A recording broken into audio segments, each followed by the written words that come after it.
یہ ہے جہاں نیوز۔ السلام علیکم ناظرین، میں سید حسن وقار پروگرام نیوز اینڈ ریویوز میں آج پھر ہم ڈسکس کریں گے۔ ہمارے ساتھ شریک گفتگو سید آصف علی سینئر صحافی ہیں، اور آج ہم ان سے کچھ باتیں کریں گے سیاست کی اور کچھ جو ملکی سرحدوں کی صورتحال ہے اس پہ، اور دہشت گرد جس طرح منظم ہو کر بار بار حملہ آور ہو رہے ہیں، اس حوالے سے بھی بات کریں گے کہ پاک فوج کو، پاکستان کو اپنی پڑوسی ممالک کے ساتھ کس طرح اب اپنا انٹریکشن رکھنا ہوگا تاکہ ان چیزوں پر کنٹرول حاصل کیا جا سکے، کیونکہ نقصان کب تک برداشت کیا جائے گا اور کب تک ہم اپنے نوجوانوں کو شہادت کی طرف میدان میں لے کر بھیجا کریں گے۔ شہادت ایک رتبہ ہے، لیکن اس کا مطلب یہ ہرگز نہیں کہ کوئی بھی آ کر ہم پہ حملہ کر دے اور ہم بلا وجہ قتل کر دیے جائیں۔ تو یہ بڑا ایک سنگین معاملہ ہوتا جا رہا ہے۔ افغانستان کی طرف سے جس طرح دہشت گرد آتے ہیں ان کو روکنا بہت ضروری ہے۔ ضروری تو افغان گورنمنٹ بھی یہ ذمہ داری عائد ہوتی ہے کہ وہ ایسے عناصر کو کنٹرول کریں۔ اب اگر انہوں نے کنٹرول نہیں کیا تو ہماری فوج اتنی جرأت اور طاقت رکھتی ہے کہ وہ دشمن کو منہ توڑ جواب دے، اور اب وقت ہے، جیسے دو دن قبل جب حملہ آوروں نے ہمیں نشانہ بنایا تو 2 دن قبل پاک فوج نے افغانستان کے اندر ان کے جو ٹھکانے ہیں ان پہ حملہ آور ہو کر ان کو واصل جہنم کیا۔ تو پوری قوم اب پاک فوج کے ساتھ کھڑی ہے اور ہمیشہ سے کھڑی رہی ہے۔ ہم نہیں چاہتے کہ پاک فوج کا مزید نقصان ہو۔ پاک فوج کو اپنی حفاظت اور اپنی سرحدوں کی حفاظت اور عوام کی حفاظت کا ذمہ یقین ہے کہ ان کو یہ ذمہ داری اور یہ احساس ہے۔ تو آئیں پوچھتے ہیں کہ آصف شاہ صاحب اس بارے میں کیا کہتے ہیں۔ شاہ صاحب السلام علیکم۔ وعلیکم السلام شاہ صاحب، کیسے ہیں آپ؟ ٹھیک ہیں؟ اللہ کا شکر۔ اچھا، یہ جو ایک بہت ہی غمگین یہ 2-4 دن گزرے ہیں کہ شہادتیں ہوئیں، ایک کرنل فوج کے اور ایک کیپٹن اور دوسرے 5 اہلکار بھی جامع شہادت نوش کر گئے، تو آپ کیا کہتے ہیں کہ اس کا بدلہ کیسے ہمیں لینا چاہیے اور آئندہ ایسے جو حملوں سے کیسے بچا جائے؟ شاہ صاحب، پہلے میں کہوں گا کہ انا للہ و انا الیہ راجعون، یہ جو واقعہ انتہائی افسوسناک ہے، اور پاکستان افواج نے اس کا مقابلہ بھی ٹھیک کیا اور اندر جا کے ان کو بتایا کہ اب پاک افواج اتنی کمزور نہیں ہے کہ اس کے جب چاہیں آپ اس پہ کر لیں۔ لیکن اصل بات یہ ہے کہ یہ جو در اندازی کی گئی ہے، لیفٹیننٹ کرنل سید کاشف اور سید احمد بدر جو ہیں وہ شہید ہیں، ان کے ساتھ 5 اہلکار بھی شہید ہیں، تو یہ بہت بڑا نقصان ہے، اور یہ نقصان پہلے بھی ہم بھگت رہے ہیں، اور پہلے بھی کئی دفعہ جو افغان سفیر ہے یہاں پہ اس کو بلا کے بتایا گیا ہے وزارت خارجہ میں کہ اس طرح کے واقعات نہیں ہونے چاہیے، اور یہ کام افغان گورنمنٹ کا ہے کہ ان کو کنٹرول کرے کہ اس طرح کی جو در اندازی حرکتیں ہیں وہ نہیں ہونی چاہیے۔ لیکن بھارت اس پہ امریکن وزیر خارجہ نے افغانستان کو کہا کہ اس طرح کی حرکتیں نہیں ہونا چاہیے تاکہ خطے کا امن جو ہے وہ بحال ہے۔ لیکن سمجھ نہیں آتی کہ افغانستان کا رویہ ہمارے سے ہمیشہ سے ایسے ہی ہے جیسے نظر آتا ہے، بلکہ دن بدن ان کا رویہ ہمارے ساتھ سخت ہوتا رہتا ہے۔ کبھی ان کے طرف سے ٹارگٹ ہوتا ہے اور کبھی ان کی طرف سے جو دہشت گرد ہیں جن کی پناہ گاہیں وہاں پہ ہیں وہ ہمارے طرف دہشت گردی کرتے ہیں۔ آپ کو یاد ہوگا کہ افغانستان وہ پہلا ملک تھا جس نے اقوام متحدہ میں ہمارے خلاف ووٹ دیا تھا، اور ایران پہلا ملک تھا جس نے ہمارے حق میں ووٹ دیا تھا۔ تو یہ لڑائی آج کی نہیں ہے، بہت پرانی لڑائی ہے، لیکن اس کے باوجود کہ پاکستان نے ہمیشہ ان کا اچھا سافٹ کرنر رکھا ہے. اب حکومت پاکستان نے ہمیشہ، آپ کو پتہ ہے 30 سے 35 تک پناہ گزین افغانستان کے ادھر آئے اور ہم نے ان کو بڑے اچھے طریقے سے راشن بھی دیا، رہائش بھی دی، تو روزگار بھی کسی حد تک دیا. تو ہم نے ہمیشہ کوشش کی کہ افغانستان سے جو کہ ایک برادر اسلامی ملک ہے اس کے ساتھ تعلقات ہمیشہ ہمارے اچھے اور بے مثال ہیں. لیکن کیا کہا جائے کہ ہمیشہ جب بھی خرابی پیدا ہوئی ہے تو ان کی طرف سے ہوئی ہے، افواج پاکستان اور حکومت پاکستان. اور اس کے ساتھ میں کہوں گا پاکستان کی عوام نے بھی ان کو خوش آمدید کہا ہے ہمیشہ اور ہمیشہ کی طرح، اور آئندہ بھی کریں گے. لیکن بہرحال جو وارننگ دی گئی ہے حکومت پاکستان کی طرف سے اور باقاعدہ افواج پاکستان کی طرف سے کہ آئندہ کی اس طرح کی دراندازی نہیں ہونی چاہیے، اگر ہوئی تو اس کا مقابلہ بڑے زور و شور سے کیا جائے گا. اس کے ساتھ میں حکومت پاکستان کی طرف سے وزیر اعظم پاکستان نے کل جو شہید کاشف علی ہیں لیفٹیننٹ کرنل، ان کے گھر پہ جا کے تعزیت کی ہے، اور اسی طرح احمد بدر جو ہیں جو کیپٹن ہیں ان کے گھر پہ بھی جا کے تعزیت کی ہے. اور یقیناً سے جو پسماندگان ہیں ان کو حوصلہ بھی ملا ہوگا اور انشاءاللہ ان کو اللہ جوار رحمت میں جگہ دے جو شہید ہو چکے ہیں.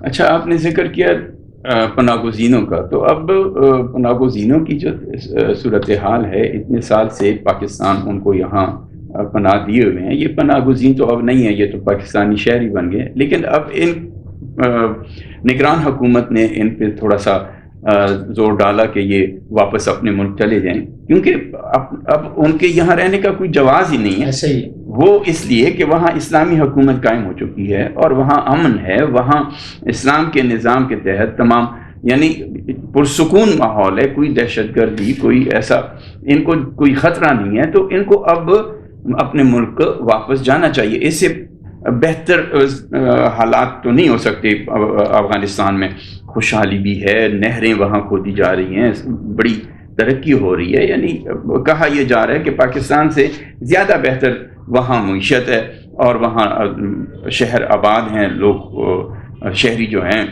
سکون سے رہ رہے ہیں. تو اقوام متحدہ کو بھی اب چاہیے یہ کہ ان پناہ گزینوں کو اپنے ملک بھیجنے کے لیے کوئی طریقہ کار ڈھونڈے اور ان کو فوراً اپنے ملک بھیجا جائے. آپ کا کیا خیال ہے کہ اسی وجہ سے تو زیادہ ہمارے ہاں یہ مواقع نہیں ملتے دہشت گردوں کو یہ بات اپنی کارروائیوں کے لیے؟ بڑی اچھی بات آپ نے کی. جو اکثر جو موقع ہیں اور جو اکثر پکڑے جاتے ہیں یا نشاندہی کی جاتی ہے وہ انہی دہشت گردوں کی ہوتی ہے جو افغانستان سے آئے ہوتے ہیں. اسی جو آپ نے حوالہ دیا ہے نگران حکومت نے اور پاکستان افواج نے مل کے بڑا ایکشن لیا کہ ان کو واپس بھیجا جائے. اور اس وقت تقریباً 5 لاکھ سے زیادہ لوگ جو ہیں وہ واپس جا چکے ہیں. لیکن یہ ابھی بھی تعداد بہت کم ہے چونکہ یہاں پہ بہت زیادہ پھیل چکا ہے. اور اسی طرح آپ نے جیسے کہا شاہ صاحب کہ وہ خود پاکستانی شہری بن چکے ہیں. یہاں سے ہمارے ناظرہ کے کچھ بد نیت افسران کی وجہ سے وہ یہاں کے آئی ڈی کارڈ بنا چکے ہیں اور آئی ڈی کارڈ کو استعمال کر کے پاکستانی شہریت کا مینیج کر چکے ہیں. تو اس کو بھی دیکھنا پڑے گا. لیکن ہمارے ایک حکومت پاکستان نے کہا کہ ان کا اگر پنجابی میں کہتے ہیں نڈ نڈا یعنی ان کے والد اور فادر کا ریکارڈ یہاں پہ نہ ہوا تو ان لوگوں کو بھی یہاں سے واپس بھیجا جائے گا. تو یہ اچھے اقدام ہے. اور دوسرا آپ نے بات کی معیشت کی وجہ سے تو اس وقت جو افغانستان کی کرنسی ہے وہ پاکستان سے بہت بہتر ہے. اس سے بھی ثابت ہوتا ہے کہ اب ان کے حالات بہت بہتر ہیں، ڈبل ہو چکی ہے. ایک بار مجھے ایک جاننے والا ملا، میں نے کہا کہاں تھے آپ اتنا عرصہ؟ اس کا جواب تھا کہ میں افغانستان گیا ہوا تھا. میں نے کہا افغانستان میں خیریت؟ تو اس نے یہ کہا کہ میں وہاں روزگار کے لیے گیا تھا. تو میں تھوڑا سا حیران ہوا. میں نے کہا یہ روزگار پاکستان میں نہیں وہاں. تو اس نے جو جواب دیا وہ یہ کہ ہمارا ان کا 1 روپیہ ہمارا جو ہے 2 روپے کے برابر ہے. تو اس لیے اب روزگار کے لیے لوگ وہاں پاکستان سے جاتے تھے. بالکل. دوسرا یہ ہے کہ جہاں تھوڑی سی اگر ہم وقفے سے ملیں نا، روزانہ نہ ملیں، مہینے بعد ملیں یا سال میں 1-2 بار ملیں، تو وہ جو محبت ہوتی ہے اس میں گرم جوشی زیادہ ہوتی ہے. روزانہ ایک دوسرے کو جب ہم ملتے ہیں تو ہماری جو وہ محبت ہے وہ کم ہوتی جاتی ہے، ڈیکریز ہوتی جاتی ہے. اور ایک اور حقیقت ہے کہ جو کہا گیا ہے کہ جس پہ احسان کرو اس کے شر سے بچو. تو یہاں تو یہ ساری چیزیں ہیں. ہم جتنا محبت ہم نے افغان بھائیوں کو دی اس کے بدلے اگر کبھی ایک یعنی کسی وجہ سے ان پہ تھوڑی سی سختی کی گئی تو ان کی طرف سے پاکستان کو, پاکستانی قوم کو گالیاں ملی. تو یہ اب اس کا ہونا چاہیے فیصلہ.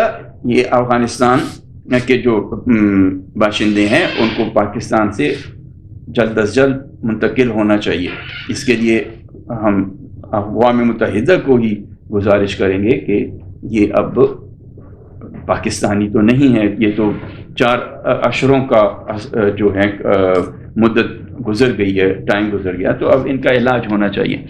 بہرحال شاہ صاحب, اب ہم آتے ہیں نئی حکومتیں جو بنی ہیں ان کی کارکردگیوں کی طرف.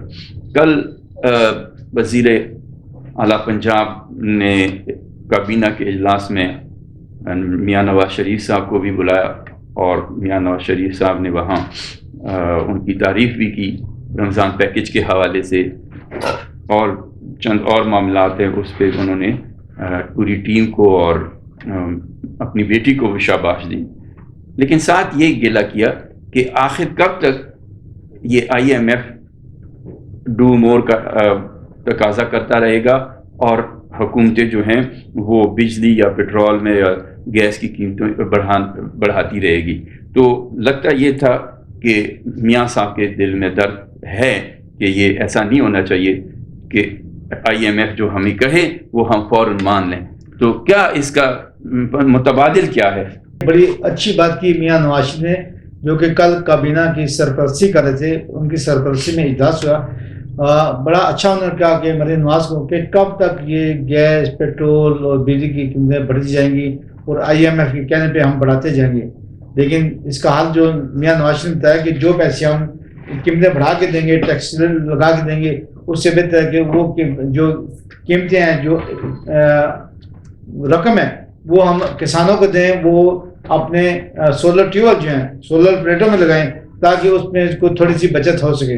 یہ بڑا اچھا اقدام ہے. درد دل تو رکھتے ہیں, یہ تو بات اجاں ہے, کیونکہ پہلے بھی انہوں نے بڑے اچھے منصوبے کیے. لیکن ابھی وزیر جو ہیں مریم نواز شریف, ان کو بڑی ہمت کرنی ہے, بڑی ترقی سوچیں ہیں, بڑے حوالے سے ان کو کام کرنا ہے کہ کس طریقے سے یہ جو مہنگائی کا ایک طوفان ہے, کیونکہ دونوں بڑی پارٹیاں, چاہے پیپل پارٹی ہو چاہے میاں نواز شریف پاکستان مسلم لیگ نون ہو, دونوں کہتے ہیں کہ ہمارا مقابلہ اصل دشمن ہمارا مہنگائی اور غربت ہے اور بے روزگاری ہے.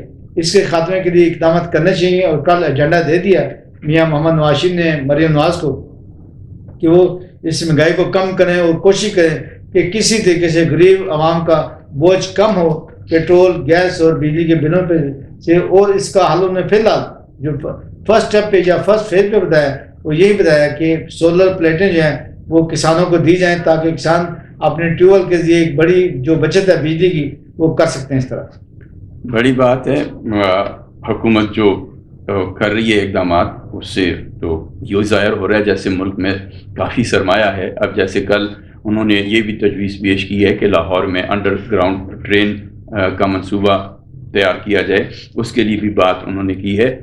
ہم نے دیکھا کل خبریں تھیں کہ بھارت میں سمندر کے نیچے سے انہوں نے ٹرین چلا دی, تو ان کے پاس وسائل ہوں گے.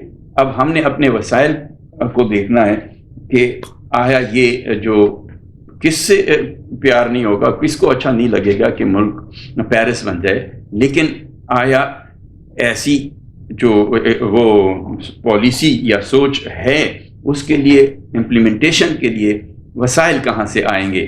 تو اور ابھی تو مہنگائی بھی بہت زیادہ ہے, تو مہنگائی کی طرف توجہ ہے اور کنٹرول ہو سکتی ہے, لیکن مہنگائی ابھی فی الحال وہ تناسب کنٹرول کا نہیں ہے.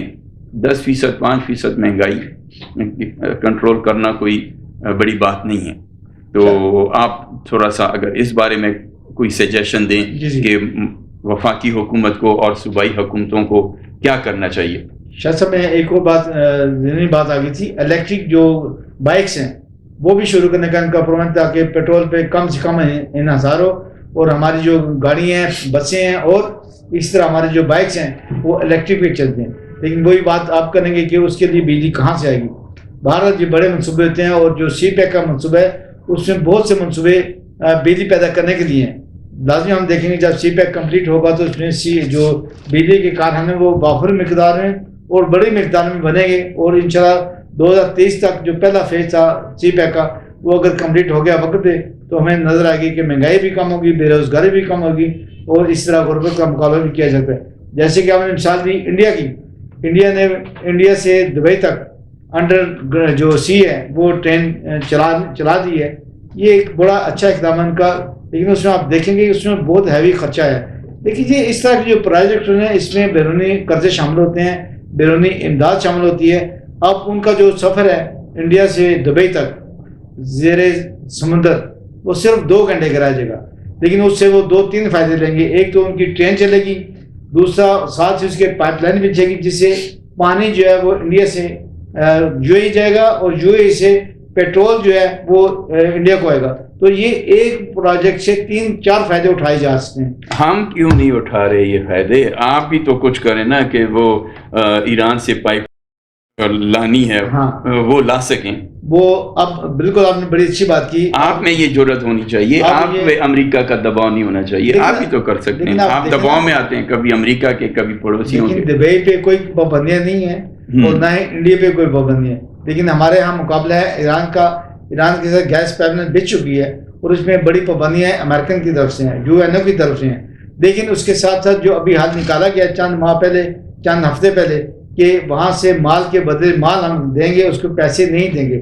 تو شاید اس میں کچھ کمی آ سکے اور یہ معاہدہ اپنے پائے تکمیل تک پہنچ سکے. اور اس میں امید ہے یہ جو پائپ لائن تھی یہ بچھائی بھی زرداری صاحب کے دور میں تھی, اور آپ امید کرتے ہیں کہ زرداری صاحب کی اس صدارت کے عہدے عمرت کے دوران یہ کمپلیٹ ہو جائے گی, شاہ صاحب آئے جانا شروع ہو جائے گا. بات یہ ہے کہ آپ غزہ میں فلسطین میں دیکھ رہے ہیں کہ بچے مر رہے ہیں, ایسے ہی علاج کے لیے ان کے پاس وسائل نہیں ہیں, خوراک کے لیے نہیں, خوراک نہیں ہے, پانی نہیں ہے, اور جس وجہ سے وہ بنک نہیں, یہ غذائی قلت کی وجہ سے اب ان کے مرنے کی باتیں ہو رہی ہیں کہ وہاں وہ فلسطینی اس طرح غربت میں موت کا شکار ہو رہے ہیں. تو ہماری جو معیشت ہے نا وہ بھی اسی طرح, یہ جو پابندیاں سائڈوں سے ہمارے اوپر ہیں یا اوپر سے ہیں, اس کی وجہ سے ہماری انڈسٹری مر رہی ہے.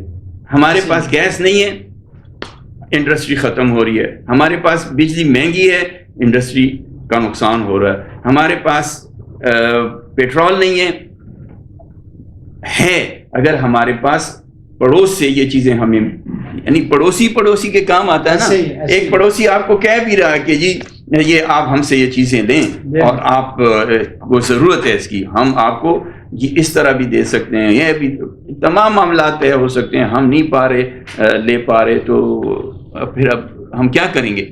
یہ باقی بہت بڑا نقصان ہے. اور اس میں یہ جو چیز ہے کہ ان 3 چیزوں کی کمی کی وجہ سے, پیٹرول, بجلی اور گیس, اس کی وجہ سے ہمیں کتنا نقصان ہو رہا ہے. شاہ جی بالکل کہا. اس وقت ہماری جو وہ پالیسی ساز ہیں ان کو اس طرح توجہ دینی چاہیے. اور یہ بھی ہمارے لیے ایک جہاد ہے اور ایک جنگ ہے. یہ بھی ایک طرح کی دہشت گردی ہے کہ جس کی ہم لپیٹ میں ہیں. ہمیں ایسے ان دہشت گردوں سے بھی جان چھڑانی ہوگی اور قوم کو اس مشکل سے, ملک کو اس مشکل سے نکالنے کا یہی راستہ ہے اور ہمیں یہ راستہ اختیار کرنا چاہیے. یہ بہت ضروری ہے. انرجی کرنسی پہ جب تک قابو نہیں پایا جائے گا تب تک یہ ملک ترقی نہیں کر سکتا. اور پھر وہی بات کروں گا, غربت, بے روزگاری اور مہنگائی کا مقابلہ نہیں کیا جا سکتا. لیکن شاہ جی میں ایک طرف آپ کو توجہ دلانا چاہوں کہ اگر ہم ایٹامک انرجی کو بجلی کے طور پر استعمال کر سکیں, جو کہ ابھی تک نہیں کی جا سکی, ماسوائے کراچی کے جو 2 پاور پلانٹ. شاہ صاحب آپ کیا توجہ دلائیں گے؟ اس کے لیے بھی آپ کو ان سے اجازت لینی پڑتی ہے نا. میں تو کبھی جب ایسے دوستوں میں ہم آپس میں بیٹھے ہوتے تھے تو ہم مثال ایک ایسے یعنی بندے کی کہ جس نے اپنی حفاظت کے لیے کیا لے لیا, کلاشنکوف لے لیا. اب وہ ہے, اس کو بہادر بھی نہیں ہے, تھوڑا سا ماشاءاللہ کمزور ہے, تو وہ رات کو سو نہیں سکتا. یہ اس وہم میں کہ یہ نہ ہو کہ جو حملہ آور ہے, چور ہے, ڈاکو ہے, وہ آ جائے تو میرا ہی یہ جو کلاشنکوف ہے وہی میرے اوپر استعمال کر لے. تو یعنی آپ کے اسلحے سے آپ کیا نہیں بنتے, بہادر نہیں بنتے. وہ اقبال کو ہم اپنا شاعر کہتے ہیں. اقبال کیا ہے, ہمیں کیا کوئی ایسا شاعر ایسا مفکر کسی قوم کے پاس ہے؟ شاہ صاحب ہمیں اپنے اقبال نے کہا ہے کہ مومن ہو تو بے تیغ بھی. اب ہم نیوکلیر پاور ہیں, ہم اس کو اپنے فائدے کے لیے نہیں استعمال کر سکتے, تو پھر ہم ابھی بھی نہیں, اگر ہمارے پاس نیوکلیر ایسیٹس ہیں تو ہم سے لوگوں کو ڈرنا چاہیے, ہمیں خوف, اور یہ اس وجہ سے کہ یہ طاقتور ہیں, لیکن ہم اس کے باوجود ہم دیکھتے ہیں کہ ہم طاقتور نہیں ہیں, ہم کمزور ہیں. مولانا شاہ جی اس ملک کے اندر بہت مالا مال ہے اللہ کے فضل سے اور قدرتی وسائل سے. ہم ونڈ استعمال کر سکتے ہیں, سولر استعمال کر سکتے ہیں, اب اٹامک انرجی استعمال کر سکتے ہیں اگر ہمارے میں ہمت ہو. اور اس طرح ہم ایران سے پائپ جو لائن ہے گیس کی, تیل کی, اس کا استعمال لا کے اس ملک کے اندر ایز ارلی ایز پاسبل جلد از جلد ہے مہنگائی, بے روزگاری. اور شاہ صاحب آپ میرا دل دکھاتے ہیں. ہماری ہمت تو میں آپ کو بتا رہا ہوں, ہمت ہی تو نہیں ہے. ابھی ڈاکٹر حفیظ پاشا نے جو انٹرویو دیا ہے اس میں انہوں نے کیا کہا ہے کہ 4,500 ارب جو ہے وہ یعنی مراعات کی مد میں ایلیٹ کو یہ رعایت دی جاتی ہے, اور 4400 وہ پتہ نہیں انہوں نے کوئی کھرچرے کہ جو باقی جو عوام ہیں ان کو 460 ارب صرف یہ ملتا ہے. تو یہ دیکھ لیں 4,500 ایلیٹ کلاس کتنی ہوگی, اور پوری قوم کروڑوں پہ وہ 25 کروڑ, تو ان پہ 460 ارب اور کہاں 4,500 ارب. تو جہاں یہ تضاد ہو, مساوات نہ ہو, وہ معاشرہ یا وہ جو اس معاشرے کے وہ کمزور افراد ہیں وہ کیا اپنی مستقبل سے امیدیں لگائیں گے؟ امید تبھی ہوتی ہے جب انصاف ہو. جہاں انصاف نہ ہو وہاں آپ کو آپ کا حق نہیں ملتا, آپ ہمیشہ محروم رہتے ہیں, اور سچویشن یہی ہوتی ہے. چلیں اللہ پاک بہتری کریں. اسی میں یہی کہوں گا کہ امید باہر رکھ, انشاءاللہ اللہ پاک کامیابی دے گا. اس سجیشن کہیں یا ایک آپ سے ریکویسٹ کہیں, کچھ ہمارا بھی ہوتا ہے, یعنی تجزیہ کہہ لیں یا مشاہدہ, یعنی اگر قوم سے یا عوام سے میں یہ کہوں کہ اگر کوئی مالدار یا کوئی عہدیدار یا کوئی وزارت والا وزیر وہ یہ مشورہ دے کہ جی مہنگائی زیادہ ہے, تو مہنگائی اگر زیادہ ہو گئی ہے تو آپ 2 روٹیوں کی جگہ 1 روٹی کھائیں, اس کو برا نہ سمجھیں. یہ اس نے اگر کہہ دیا تو اس پہ عمل ہو سکتا ہے. ہم روٹی تو چلیں ضروری چیز ہے نا, جو غیر ضروری چیزیں جن کے بغیر ہم زندہ رہ سکتے ہیں ان پہ مہنگی اگر لیتے ہیں, اگر 100 کی ہے 200 کی ہو جائے تو ہمیں کوئی فکر نہیں کہ اب ہم تھوڑا سا صبر کر لیں. صبر کرنا چاہیے, ہمیں دیکھنا چاہیے کہ میں نے ابھی کہا روانی میں کہ غریب امیر کا کاروبار چلا رہے ہیں, غریب امیر کا کاروبار چلا رہے ہیں, امیر غریب کو نہیں چلا رہے. اب پتہ نہیں آپ کو یہ بات سمجھ آ گئی کہ امیر غریب کا خیال نہیں رکھ رہے اور غریب امیر کا کاروبار کیسے چلا رہے ہیں. اب اجازت چاہوں گا. اللہ ہم سب کا حامی و ناصر ہو. اللہ حافظ.